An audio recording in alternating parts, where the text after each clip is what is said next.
Good afternoon students. आज हम polynomial का पार्ट 2 करेंगे और प्रीवियस क्लास में जो हमने किया था हम उसको एक बार रिकॉल कर लेते हैं कि हमने क्या क्या किया था और एक बार रिवीजन कर लेते हैं, क्विक रिवीजन कर लेते हैं। तो और आज हम बात करेंगे पोलिनोमियल इन वन वेरिएबल। ठीक है, तो चलते हैं, स्टार्ट करते हैं। एक्सप्रेशन क्या होता है? एक्सप्रेशन होता है जिसके अंदर क्या होता है, कांस्टेंट हो और वेरिएबल हो, तो उसे क्या कहते हैं, expression. All the expression are of the form of constant and variable. ठीक है, अब वेरिएबल क्या होता है? Variable, the value of a variable can keep changing in a given problem, यानी कि वेरिएबल है उसकी जो वैल्यू है वो चेंज होती रहती है एक किसी भी गिवन सिचुएशन में। ठीक है, लेकिन कांस्टेंट क्या रहता है? कांस्टेंट वो क्या है, फिक्स्ड रहता है। उस प्रॉब्लम के लिए वो कांस्टेंट फिक्स रहता है, उसकी जो वैल्यू होती है वो फिक्स रहती है। ठीक है, आगे बढ़ते हैं। अब आ जाए, ये एक पॉलिनोमियल आपको गिवन है और इसके अंदर पॉलिनोमियल के अंदर क्या है, चार टर्म है, दिख रही होंगी आपको चार टर्म। आपको पता है टर्म क्या होती हैं, जो प्लस माइनस के साइन से क्या होती हैं, सेपरेट होती हैं। तो अब हम बात करते हैं कोफिशिएंट की। कोफिशिएंट क्या होता है? कोफिशिएंट क्या होता है कि जो x की क्यूब है, इसमें वेरिएबल क्या है, x है, तो हम जनरली x को वेरिएबल लेके चलेंगे वन वेरिएबल में। ठीक है, तो मैं बार बार x की क्यूब बोलूँगा। ठीक है, तो वो आप समझ रहे हैं वेरिएबल की बात कर रहे हैं आप। ठीक है, तो x की क्यूब है, उसका कोफिशिएंट क्या है, -1 है। जो 4x² है उसको, उसमें x² का कोफिशिएंट क्या है, 4 है। 7x, उसमें x का कोफिशिएंट क्या है, 7, और यहाँ पे 2 है और 2 के साथ क्या है, x की पावर 0। तो कोफिशिएंट ऑफ x की पावर 0 क्या है, कौन, -2 है। और x की पावर 0 की वैल्यू कितनी होती है, आपको पता है, प्रीवियस क्लास में बताई थी, 1 होती है। ठीक है, अब प्रीवियस क्लास में हमने किया था कांस्टेंट पॉलिनोमियल क्या होता है, कांस्टेंट पॉलिनोमियल। तो कांस्टेंट पॉलिनोमियल क्या होता है, जैसे 2, 5, 6, 7, 0। अब ये जीरो भी एक कांस्टेंट पॉलिनोमियल होती है, लेकिन इसका अलग से नाम दे दिया है। वो नाम क्या दे दिया है, जीरो पॉलिनोमियल। क्या नाम दे दिया है, जीरो पॉलिनोमियल। ठीक है, आगे बढ़ते हैं। अब आपको बताना है इसमें से कौन सा पॉलिनोमियल है और कौन सा नहीं है। अब देखो पहला ये पॉलिनोमियल है, ये पॉलिनोमियल नहीं है। क्यों नहीं है?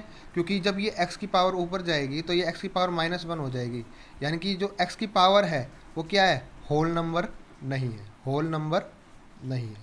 तो ये क्या है, ये पॉलिनोमियल नहीं है। ऐसे ये भी पॉलिनोमियल नहीं है। क्यों? इसमें x की पावर कितनी है, 1/2 है, तो ये भी 1/2 क्या है, होल नंबर नहीं है।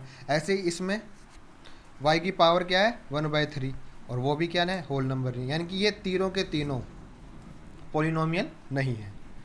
समझ गए हो गया आप पॉलिनोमियल क्या होता है, कि वेरिएबल की पावर क्या होनी चाहिए, वेरिएबल की पावर क्या होनी चाहिए, या तो नॉन नेगेटिव इंटीजर होनी चाहिए या होल नंबर होनी चाहिए, दोनों बात सेम है। ठीक है, आगे बढ़ते हैं। अब polynomial can have any number of terms, polynomial के अंदर कितनी भी टर्म्स हो सकती हैं, लेकिन होनी चाहिए फाइनाइट। फाइनाइट माने आप पता लगा सकें कितनी टर्म्स है। ठीक है, इन्फानाइट नंबर ऑफ टर्म्स नहीं होनी चाहिए। ठीक है, फॉर एग्जाम्पल लिया है मैंने। अब ये x की पावर 50 से स्टार्ट है और 1 तक जा रहा है, कांस्टेंट तक जा रहा है, तो इसमें कितनी टर्म्स होगी, देखो x की पावर 1 तक तो कितनी टर्म होगी, 1 से लेकर 150 तक 150 टर्म होगी। लेकिन प्लस ये कांस्टेंट भी आ गया तो कांस्टेंट भी एक टर्म हो गई, तो टोटल कितनी टर्म होगी, 151। बस यही आपको बताने का उद्देश्य था यहाँ पे। ठीक है, अब हम बात करते हैं डिग्री की। डिग्री क्या होती है, highest power of the variable in polynomial. जो वेरिएबल की हाईएस्ट पावर हो उसे क्या कहते हैं, डिग्री कहते हैं। ठीक है, जब डिग्री वेरिएबल, एक वेरिएबल होगा तो उसकी हाईएस्ट पावर देख लेंगे। यदि एक से ज़्यादा वेरिएबल है तो हर टर्म को कंसीडर करेंगे, हर टर्म को कंसीडर करके उसकी डिग्री निकालेंगे, हर टर्म की डिग्री निकालेंगे, और इन टर्म की डिग्री में से सबसे मैक्सिमम डिग्री जिसकी होगी वही इस पूरे पॉलिनोमियल की डिग्री होगी। और जिस टर्म की मैक्सिमम डिग्री होगी उसे ही हम कहेंगे लीडिंग टर्म। क्या कहेंगे, लीडिंग टर्म। और उसका जो कोफिशिएंट होगा, उसका कोफिशिएंट होगा, उस कोफिशिएंट को कहेंगे लीडिंग कोफिशिएंट, लीडिंग कोफिशिएंट। ठीक है, तो आगे बढ़ते हैं। The degree of non zero constant polynomial, कौन आपको पता है डिग्री क्या होती है, कांस्टेंट पोलिनोमियल की डिग्री क्या होती है, जीरो होती है। क्यों, टू ले लिया, इसके साथ एक्स की पावर जीरो आती है, इसलिए एक्स की क्या है पावर जीरो, इसलिए क्या होगी डिग्री जीरो हो गई। अब बात करें the degree of zero polynomial is not defined, मैंने प्रीवियस क्लास में ही बताया था लेकिन मैंने इसको एक्सप्लेन नहीं किया था क्यों होती है, तो मैं आज इसको एक्सप्लेन करता हूँ कि डिग्री जीरो पोलिनोमियल की नॉट डिफाइंड क्यों होती है। सपोज करो ये जीरो है, यानी कि ये जीरो पोलिनोमियल है। अब इसके साथ वेरिएबल, कोई सा ही वेरिएबल आए उसकी कितनी पावर आप लगाओ, जैसे कि मैं एक्स को लेता हूँ, वेरिएबल को मैंने एक्स की पावर टू रखा और इसकी मल्टीप्लाई करी, तो अभी क्या जी आंसर आएगा जीरो। आप कोई कहता है कि मैं एक्स की पावर फाइव रखता हूँ, रख ले भाई एक्स की पावर फाइव, इसका भी आंसर क्या आएगा जीरो।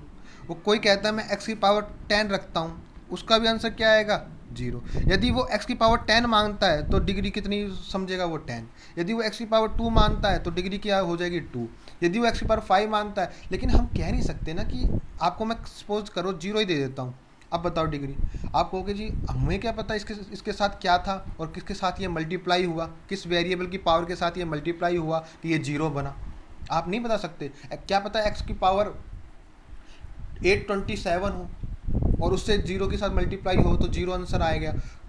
तो हम कह नहीं सकते ना कि इसके साथ कौन सा वेरिएबल था और उस वेरिएबल की पावर कितनी थी, हम ये बता नहीं सकते, इसीलिए इसकी डिग्री क्या होती है, नॉट डिफाइंड होती है। आप ये बात को समझो, ठीक है।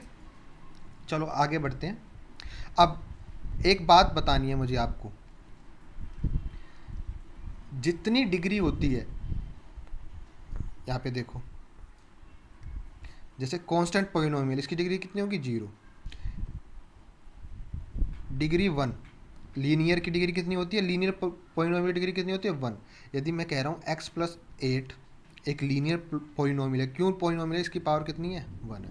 लीनियर का मतलब एक्स की मैक्सिमम पावर कितनी होगी वन, मतलब इसकी डिग्री कितनी होगी वन, ठीक है। तो अब इसमें डिग्री कितनी है इसकी वन है, तो इसके नंबर ऑफ जीरो वो भी कितना होगा वन होगा, यानी कि इसको सिर्फ एक वैल्यू सेटिस्फाई करेगी और वो वैल्यू आप पुट करोगे तो इसका आंसर जीरो आना चाहिए, उसे कहते हैं सेटिस्फाई करना, ठीक है। मैं समझाऊंगा, जितनी डिग्री होती है उतना ही नंबर ऑफ जीरोज आते हैं। यदि किसी की डिग्री टू है तो उसमें नंबर ऑफ जीरोज भी टू बनेंगे, बस इतनी बात याद रखो। यदि किसी की डिग्री थ्री है तो उसमें नंबर ऑफ जीरोज कितने होंगे, तीन होंगे, चाहे वो तीन में से दो रिपीट करें चाहे ना करें, चाहे तीनों अलग आए, हमें बस तीन नंबर ऑफ जीरोज बनेंगे। जैसे अब मैं नंबर ऑफ जीरोज आपको बताता हूँ क्या होते हैं। नंबर ऑफ जीरोज क्या होते हैं कि एक पोलिनोमियल है, मैं ले रहा हूँ पोलिनोमियल कोई सा भी ले लेता हूँ, एक्स प्लस टू ले लेता हूँ, ये पोलिनोमियल है, ठीक है।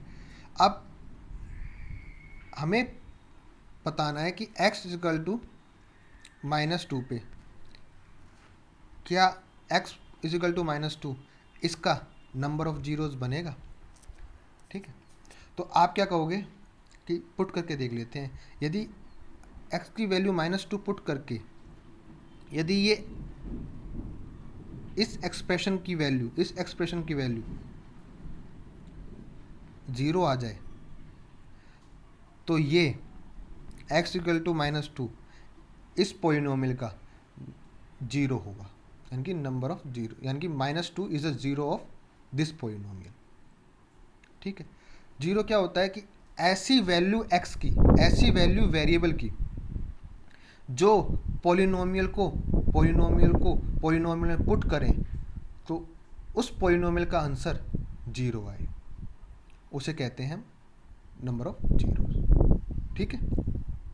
जैसे इससे पहले एक बात समझो, हम जनरली क्या करते हैं पोलिनोमियल को डिनोट करते हैं। जैसे मैंने कहा कि इसमें कौन सा वेरिएबल है, इस एक्सप्रेशन में कौन सा वेरिएबल है, एक्स वेरिएबल है, तो मैं कहूँगा लेट पी, कोई एक पोलिनोमियल है पी और उसके अंदर वेरिएबल है एक्स और वो ये है, तो हम इसको ऐसे डिनोट कर सकते हैं। आप चाहो तो यहाँ p की जगह r रख सकते हो कोई भी, लेकिन हम यहाँ पे जो वो वाली चीज़ रखते हैं जिसमें ये एक्सप्रेशन होता है, यानी कि जिस वेरिएबल में ये एक्सप्रेशन होता है वो हम यहाँ पे रखते हैं। यदि ये y में होता तो मैं ऐसे लिखता, y में है, कोई भी पॉलिनोमियल ले लो जो y वेरिएबल है, जिसमें y+2, यानी कि एक पॉलिनोमियल है उसमें वेरिएबल क्या है, y है, तो हम इसको ऐसे करके डिनोट कर देते हैं।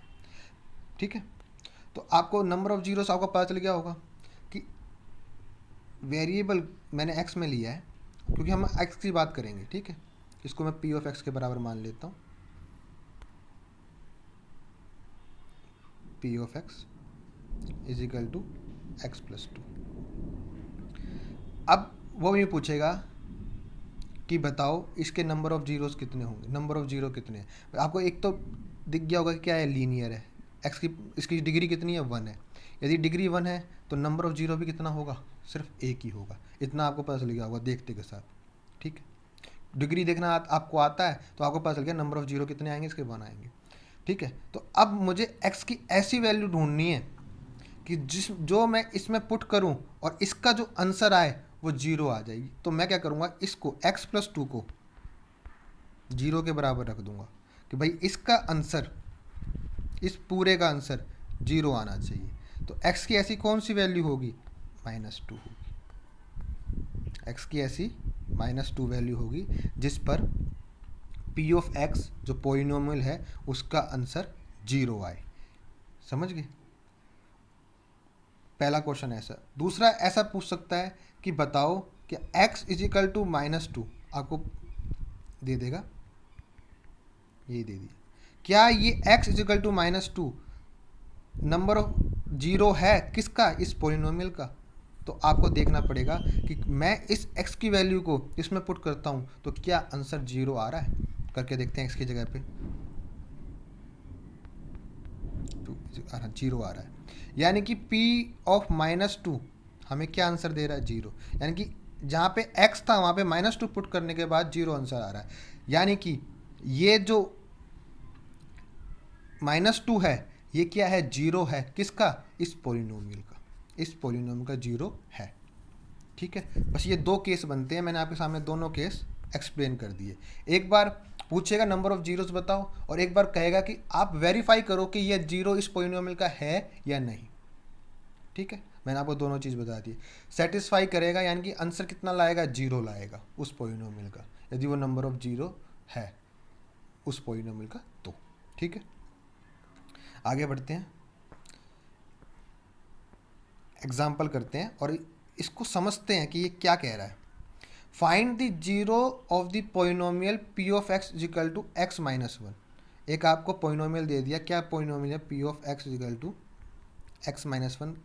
तो आपको बताना है कि इसके जीरो कितने होंगे। अब आप देखो इसकी डिग्री कितनी है, 1, तो इसका नंबर ऑफ जीरो भी कितना होगा, एक ही होगा, 1 ही होगा। ठीक है, तो अब आपको क्या करना है, अब आपको पता चल गया होगा कि 0 पता करने हैं। तो 0 क्या, जो इसका आंसर आएगा, इस पॉलिनोमियल का आंसर आएगा, इस पॉलिनोमियल का आंसर आएगा, वो कितना आना चाहिए, 0 आना चाहिए। x की ऐसी वैल्यू ढूंढनी है जिसमें इस पॉलिनोमियल का आंसर कितना आए, 0 आए। तो x = 1, यानी कि x की एक ऐसी वैल्यू आ गई 1 कि आप x की वैल्यू 1 रखोगे इस पॉलिनोमियल में तो इस पॉलिनोमियल का आंसर 0 आएगा।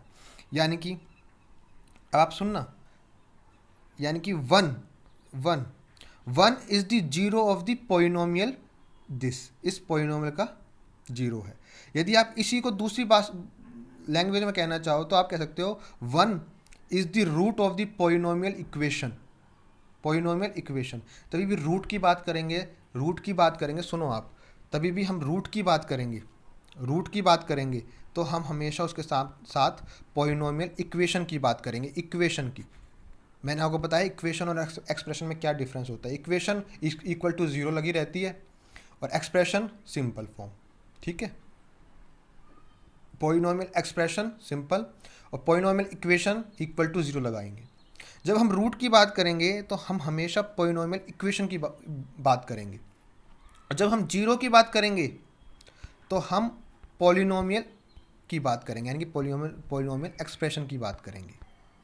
ये बात आप एक कंठस्थ कर लीजिए कि जब हम रूट की बात करेंगे तो पॉलिनोमियल इक्वेशन की बात करेंगे, और जब हम जीरो की बात करेंगे तो पॉलिनोमियल एक्सप्रेशन की बात करेंगे। और रूट और जीरो में कुछ अंतर नहीं है, कुछ अंतर नहीं है, लेकिन बस इतना ही अंतर है कि रूट जब बात करेंगे तो पॉलिनोमियल इक्वेशन की बात करेंगे, और जब हम जीरो की बात करेंगे तो हम पॉलिनोमियल एक्सप्रेशन की बात करेंगे। बस आप इतना याद रखो, रूट और जीरो में कोई अंतर नहीं है, बस इतना ही अंतर है जितना मैंने आपको बता दिया। तो आप देखो, जब x की वैल्यू 1 आ गई, अब मैं दो चीज़ों से इसको बोल सकता हूँ। क्या 1 is the zero of the polynomial x minus one, x minus one एक पॉलिनोमियल था, उसकी बात करी है।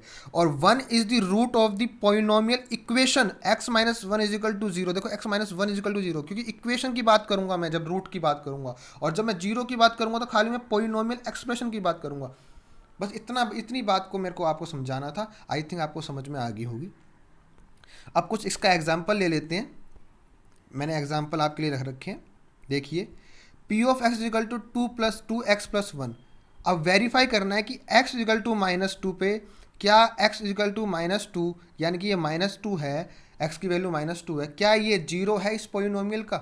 तो आप क्या करोगे, इसको x is equal to minus two, जहाँ पे x है वहाँ पे -1/2 पुट करने पर क्या ये पॉलिनोमियल का जो आंसर आएगा वो जीरो आ रहा है?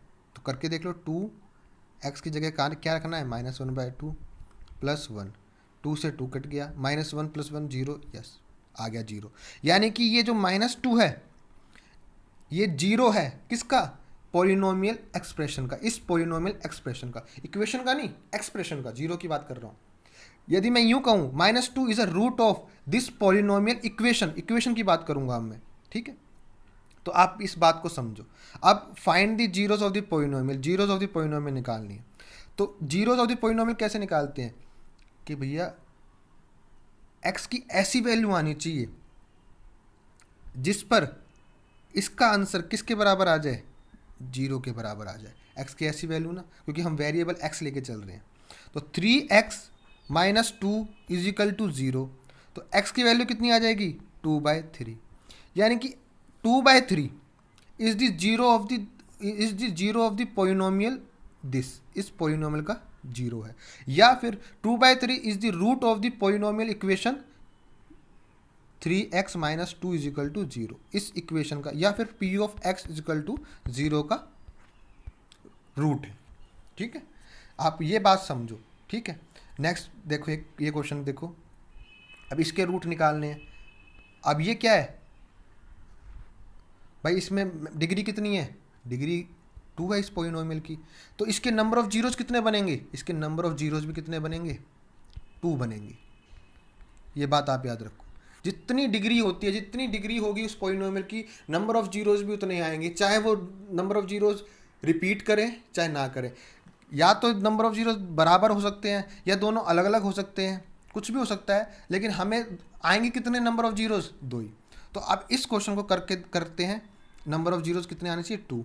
तो क्या है ये पॉलिनोमियल का आंसर, इस पॉलिनोमियल का आंसर कितना आना चाहिए, 0, जब हम x की वैल्यू को पुट करें। तो अब फैक्टराइजेशन मेथड लगा देते हैं।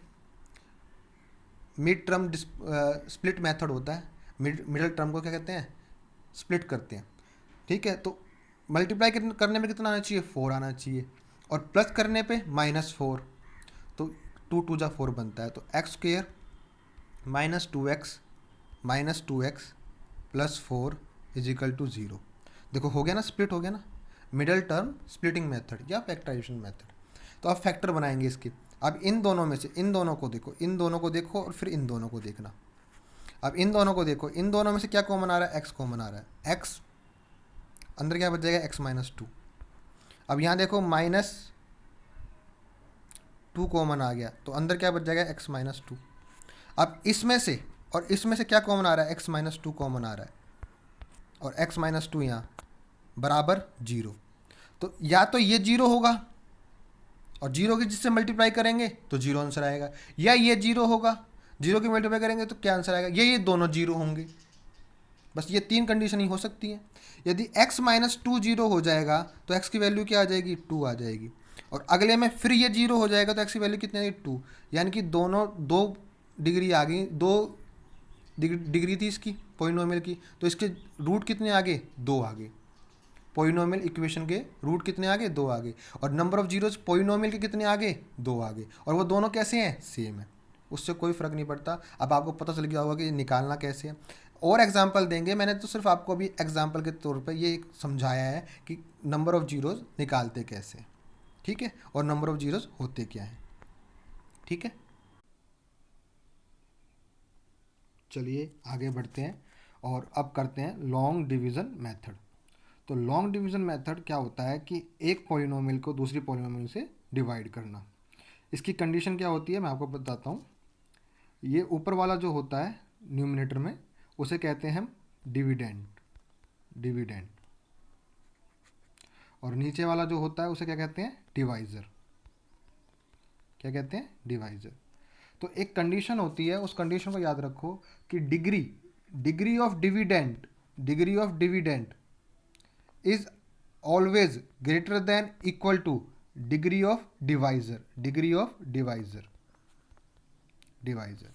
यानी कि जो ऊपर वाली डिग्री होगी, डिविडेंड की डिग्री होगी, वो या तो बराबर होगी डिवाइज़र की डिग्री के, या उससे बड़ी होगी, ठीक है, या लेकिन छोटी नहीं हो सकती, ये बात याद रखना। तो ऊपर वाले पॉलिनोमियल की डिग्री कितनी है भाई, हाईएस्ट डिग्री यानी कि हाईएस्ट पावर देखते हैं, तो हाईएस्ट पावर वेरिएबल की कितनी है, 2 है। और नीचे हाईएस्ट पावर वेरिएबल कितनी है, 1 है। तो ऊपर वाली डिग्री, डिविडेंड की डिग्री डिवाइजर की डिग्री से क्या हो गई, बड़ी हो गई। इक्वल भी हो सकती है, ठीक है, इक्वल और बड़ी हो सकती है डिविडेंड की डिग्री डिवाइजर की डिग्री से, ठीक है। तो अब करते हैं इसको कैसे करना है। सबसे पहले आपको हमेशा याद रखना है कि कभी भी ये अरेंजमेंट नहीं दी हुई तो इसको, टर्म्स को, डिविडेंड और डिवाइजर की टर्म्स को अरेंज करना in the descending order of their degrees. Suppose करो ये ऐसे दिया होता, x plus 3x² minus 1 upon 1 plus x. तो हम क्या कहते हैं, पहले इसको अरेंज करते, बड़ी वेरिएबल की जो पावर ज़्यादा बड़ी है उसको पहले लिखेंगे, यानी कि 3x² पहले लिखेंगे, उसके बाद प्लस x लिखेंगे, उसके बाद प्लस 1 लिखेंगे, डिवाइड में x प्लस 1 लिखेंगे, 1 प्लस एक्स की जगह x प्लस 1 लिखेंगे। ये आपको करना होता है यदि वो अरेंजमेंट नहीं दे रखी हो। उसके बाद क्या है, अब इसको डिवाइड करते हैं और सीखते हैं कैसे करते हैं डिवाइड। देखिए सबसे पहले हमें डिविडेंड ये वाली टर्म, इस टर्म को एलिमिनेट करना है। क्या है, 3x² एलिमिनेट करना है। तो हम इस x, ये जो x है, इसमें किसकी मल्टीप्लाई करें कि 3x² आ जाए। तो आप कहोगे इसमें हम मल्टीप्लाई कर देते हैं 3x की, तो 3x इंटू एक्स क्या हो जाएगा, 3x² हो जाएगा। यानी कि हम क्या करते हैं, 3x से इस पूरे को मल्टीप्लाई कर देते हैं। तो 3x से मल्टीप्लाई कर रहे हैं तो यहाँ पे 3x लिख दिया। तो 3x से मल्टीप्लाई करेंगे तो 3x² हो जाएगा। अब इस 1 को 3x से मल्टीप्लाई करेंगे तो क्या आएगा, 3x आएगा। उसके बाद क्या करेंगे, माइनस करेंगे तो माइनस के साइन लगा देंगे, भाई साइन माइनस कर रहे हैं। तो 3x² में से माइनस 3x² कटे गया तो 0 बचेगा। और यहाँ पे x में से माइनस करेंगे 3x को तो माइनस 2x बचेगा, और ये -1 हम उतार लेंगे।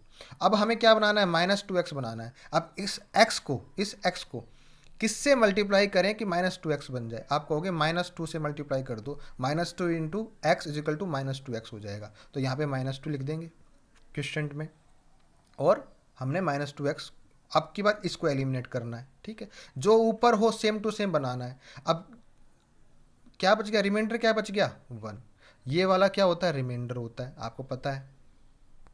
और ये वाला क्या होता है, क्वोशिएंट होता है। क्या होता है, क्वोशिएंट, ठीक है। तो ये हो गया आपका लॉन्ग डिवीजन मेथड के पॉलिनोमियल को कैसे हम डिवाइड करते हैं दूसरे पॉलिनोमियल से, ठीक है। ऊपर वाली क्या है, क्वाड्रेटिक पॉलिनोमियल, और नीचे वाली क्या है, लीनियर पॉलिनोमियल। लीनियर की डिग्री क्या होती है, 1, और क्वाड्रेटिक की डिग्री कितनी होती है, 2। तो हमेशा ये वाली कंडीशन याद रखना कि degree of the dividend is always greater than equal two degree of divisor. तभी आप डिवाइड कर सकते हो, नहीं तो नहीं कर सकते, ये बात याद रखना, ठीक है। अब हम चलते हैं, अब इसका रिमाइंडर कितना है, 1। अब हम चलते हैं रिमाइंडर थ्योरम पे, रिमाइंडर थ्योरम, ठीक है। रिमाइंडर थ्योरम, हम रिमाइंडर थ्योरम में जानेंगे कि रिमाइंडर थ्योरम, आखिर हमें रिमाइंडर थ्योरम की जरूरत क्यों पड़ी। हम ये भी चीज़ जानेंगे, ठीक है। तो पहले हम रिमाइंडर थ्योरम को समझते हैं। रिमाइंडर थ्योरम होती क्या है। सपोज करो मैंने क्या किया, 7 को, एग्जाम्पल 15 को डिवाइड कर दिया 6 से, तो क्या आएगा, 6 2 जा 12, और क्या बच गया 3 रिमाइंडर। तो ये हो गया 3 रिमाइंडर, ये 2 क्या हो गया क्विशेंट, और 6 क्या हो गया डिवाइज़र, और 15 क्या हो गया डिविडेंड। ठीक है, ये सब कुछ मैंने आपको समझा भी रखा है, ठीक है। तो रिमाइंडर थ्योरम कर रहे हैं हम। तो अब हम इसमें ये जानते हैं कि अब आप इसको लिखोगे कैसे, 6 2/3। एक बात का याद रखना कि हमेशा जो रिमाइंडर होगा वो लेस देन होगा किसके, डिवाइज़र के। डिवाइज़र से छोटा होगा हमेशा रिमाइंडर, ये बात याद रखना। रिमाइंडर हमेशा छोटा होगा डिवाइज़र से, ठीक है। फॉर एग्जांपल मैंने आपके सामने ये लिख दिया 7 4/3, क्या ये मैंने सही लिखा है 7 4/3। आप कहोगे नहीं लिखा, ये सही नहीं लिखा। क्यों नहीं लिखा, अब मैं आपको रीज़न बताता हूँ। पहले एक बार करते हैं इसको, कैसे करते हैं, 7 को 3 से मल्टीप्लाई करना, 7 3 21, प्लस करते हैं 4 को, तो कितना होगा 25/3। अब 25/3 को डिवाइड करो, तो 3 8 जा 24, रिमाइंडर क्या बचेगा 1। तो इसको क्या लिखोगे आप 8 1/3। और हम तो कह रहे थे कि ये 7 4/3 है, लेकिन आ तो रहा है 8 1/3। गलती क्या हो गई कि हमने जो रिमाइंडर है ना, रिमाइंडर डिवाइज़र से बड़ा ले रखा है इसमें, तभी ये गलती हो गई हमसे। और इसमें देखो, इसमें जो ये रिमाइंडर है ऊपर वाला 1, ये क्या है डिवाइज़र से छोटा है, यानी कि ये सही है। हमेशा याद रखना, हमेशा कि remainder is always less than divisor, ठीक है। और अब इसको कैसे लिख सकते हैं, देखो मैं 300 को डिवाइड करता हूँ 7 से, तो हमेशा ऐसे लिखते हैं। देखो मैं स्मॉल एग्जांपल ही ले लेता हूँ, ये 15 वाला ही ले लेता हूँ आपके सामने दोबारा से, 15 वाला ही एग्जांपल ले लेता हूँ जिससे आपको समझ में आ जाएगा। 6 से किया था, 6 2 12 और 3 रिमाइंडर आया था। तो अब इसको लिखने का तरीका होता है कि डिविडेंड क्या है 15, 15 इज इक्वल टू डिवाइज़र कितना है 6, क्वेश्चन कितना है 2 + 3। तो वही दिखा रखा है, ये फॉर्मूला हो गया आपका, dividend is equal to divisor into question plus remainder. इस फॉर्मूले को आप याद रखना, ये इंपॉर्टेंट है, ठीक है। अब हमें पॉलिनोमियल में रिमाइंडर थ्योरम निकालनी है। और हमें रिमाइंडर थ्योरम की ज़रूरत क्यों पड़ी जब हमारे पास, तो रिमाइंडर थ्योरम की ज़रूरत इसलिए पड़ी क्योंकि हम ये लॉन्ग डिविजन मेथड बार बार यूज़ ना करें। देखो इसमें डिवाइड करना पड़ता है, इसको यूज़ ना करें और हमें ये पता चल जाए कि रिमाइंडर क्या आ रहा है। फॉर एग्जांपल इसी को करते हैं, इसी एग्जांपल को मैं आपको रिमाइंडर थ्योरम से करवाता हूँ। रिमाइंडर थ्योरम होती क्या है मैं आपको बताता हूँ। रिमाइंडर थ्योरम क्या कहती है कि ये जो आपका डिवाइज़र है x+1, इसका जीरोज़ निकाल लो, यानी कि इसको 0 के बराबर रखो और यहाँ से x की वैल्यू निकाल लो, -1 आ गई। जब आप इस x की वैल्यू को -1 को पुट करोगे, ये ऊपर जो ये डिविडेंड दे रखा है इसमें पुट करोगे, तो इसका जो आंसर आएगा वही आपका रिमाइंडर होगा।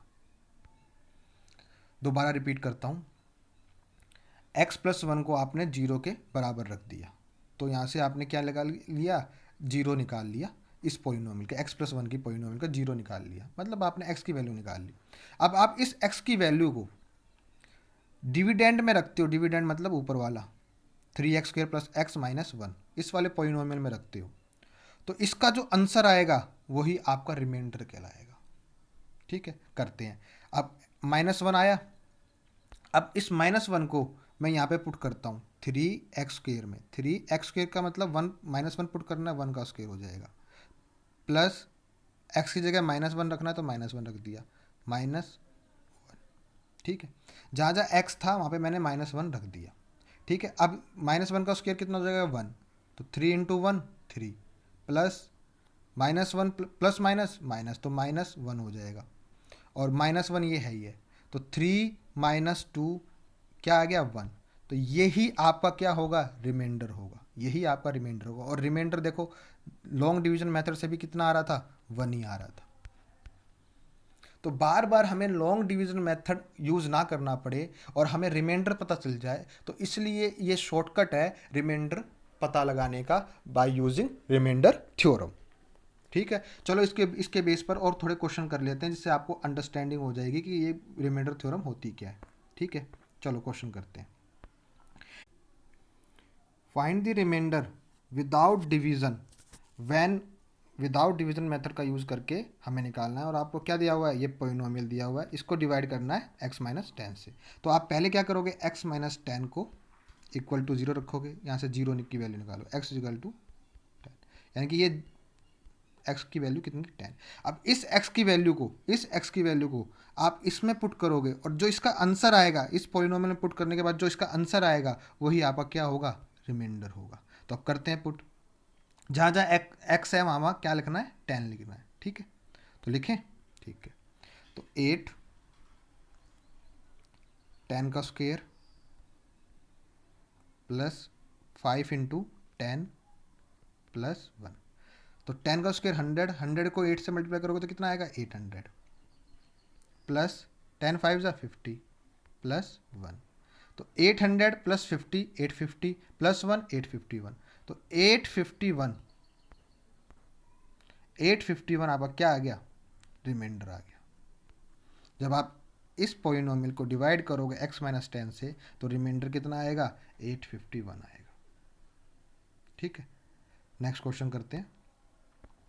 Find the remainder when x की power 4 plus x cube minus 2x square plus x plus 1 is divided by x-1। तो सबसे पहले क्या करेंगे, x-1 को इक्वल टू 0 रखेंगे, तो x की वैल्यू 1 आ जाएगी।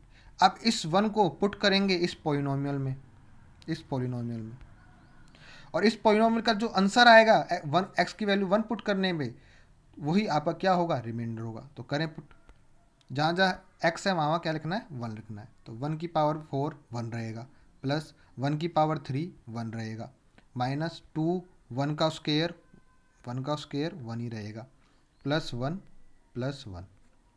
ठीक है, ये कितना हो गया, 2 हो गया, माइनस 2 प्लस 1 प्लस 1, तो वो कितना हो जाएगा, वो भी 2 हो जाएगा। 2 से 2 कट गया तो क्या आया, 2, यानी कि ये क्या हो गया, 2 रिमाइंडर आ जाएगा। यानी कि इसको जब इस पॉलिनोमियल को आप डिवाइड करोगे x-1 से तो रिमाइंडर कितना बचेगा, 2 बचेगा।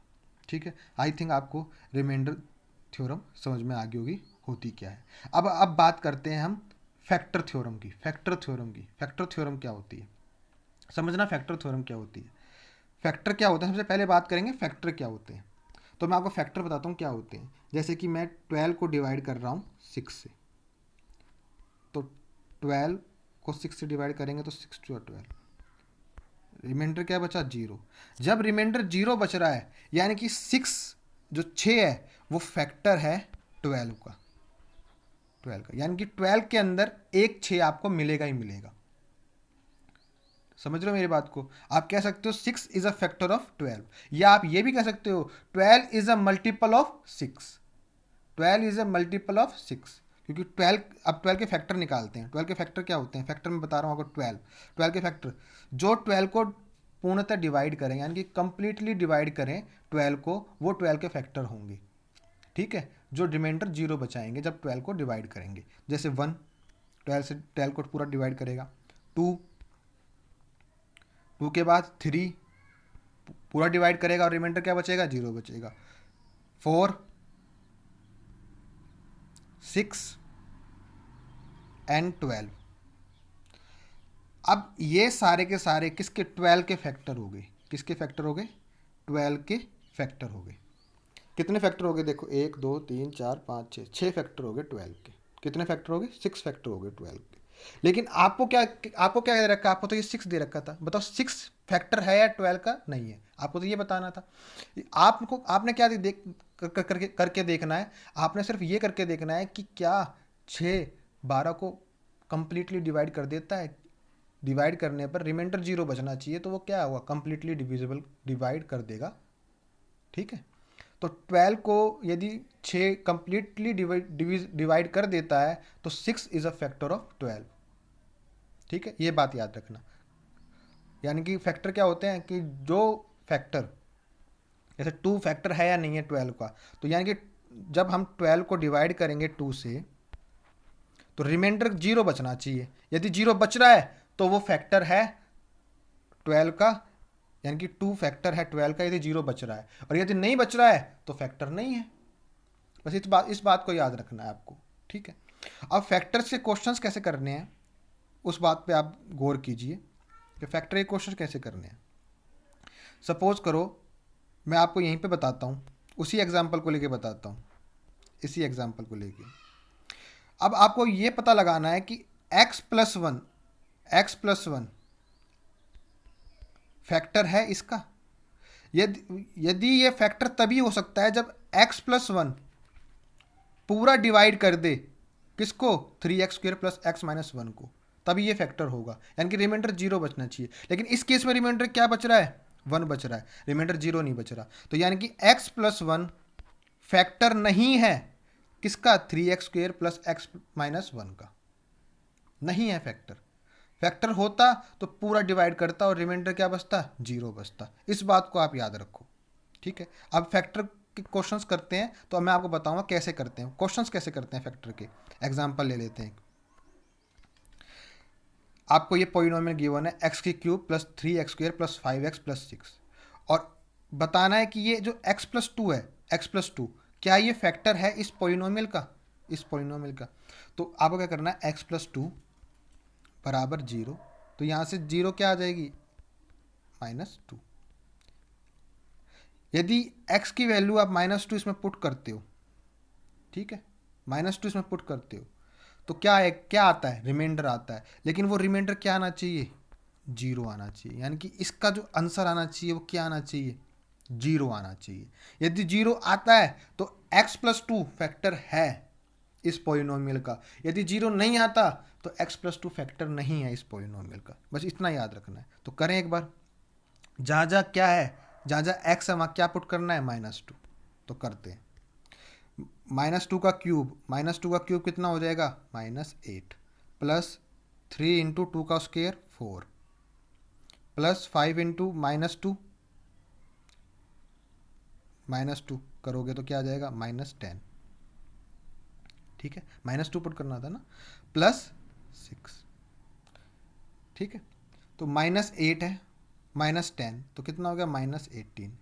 4 3 जा 12 प्लस 6, तो 12 प्लस 6 कितना हो गया, 18। 18 ये -18, तो क्या 0 आ रहा है, हाँ जी 0 आ रहा है।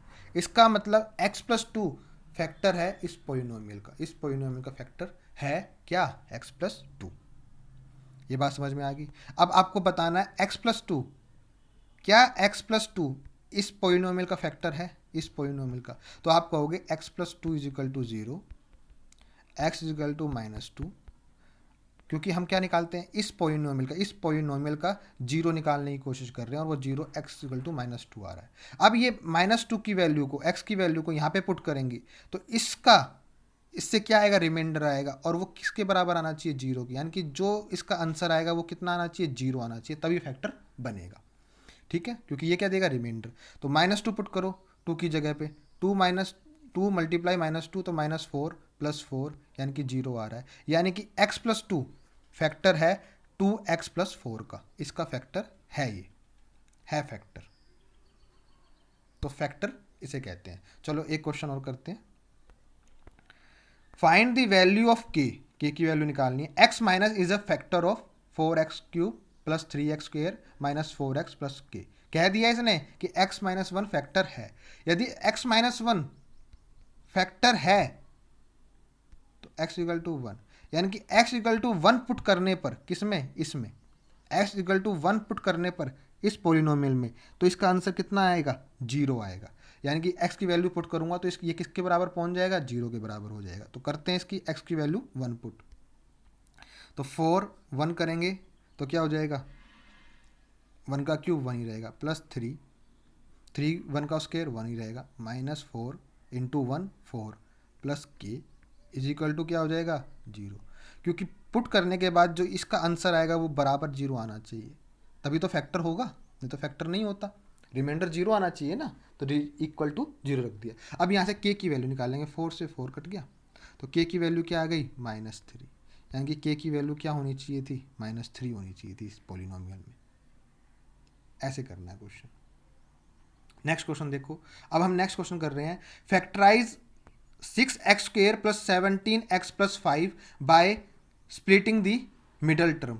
हमने स्प्लिटिंग दी मिडल टर्म हमने हल्का सा प्रीवियस क्लास में ही पढ़ा था, तो अब इसको समझते हैं कि कैसे करते हैं। देखो 6x² + 17x + 5 फैक्टराइज करने, खाली फैक्टराइज का मतलब फैक्टर बनाने, मल्टीप्लाई में लेके आना है इनको। किस में लेके आना है, मल्टीप्लाई में लेके आना है इनको। तो अब क्या करता है कि मल्टीप्लाई करने पे 6 5 जा 30 आना चाहिए। मल्टीप्लाई करने पे इसका और इसकी मल्टीप्लाई, यानी कि मल्टीप्लाई करने पे 30 आना चाहिए और प्लस करने पे 17 आना चाहिए। ऐसे आपको फैक्टर ढूंढने हैं। देखिए 6x² + 17x + 5, तो मल्टीप्लाई करने पे कितना आना चाहिए, 30 आना चाहिए और प्लस करने पे 17 आना चाहिए। तो 15 × 2, देखो 30, मल्टीप्लाई करने पे कितना दे रहे हैं, 30, और प्लस करने पे कितना दे रहे हैं, 17। तो कौन से हो गए वैल्यू, 15 और 2। तो अब इन 15 और 2 को रखते हैं और सोल्व करते हैं।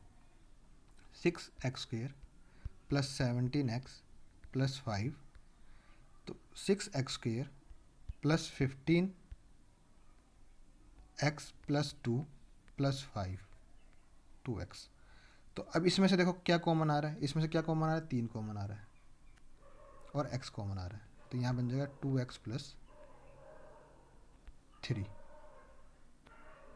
2x + 5। और यहाँ पे क्या बनेगा, यहाँ पे भी 2x + 5 बन जाएगा। और अब इन दोनों में क्या कॉमन आ जाएगा, 2x + 5 कॉमन आ जाएगा और ये बन जाएगा 3x + 1। तो ये हो गया आपके 2 फैक्टर। बस सिंपल। आज के लिए इतना ही। अब अगली क्लास में हम दोबारा से पढ़ेंगे। ठीक है, थैंक यू।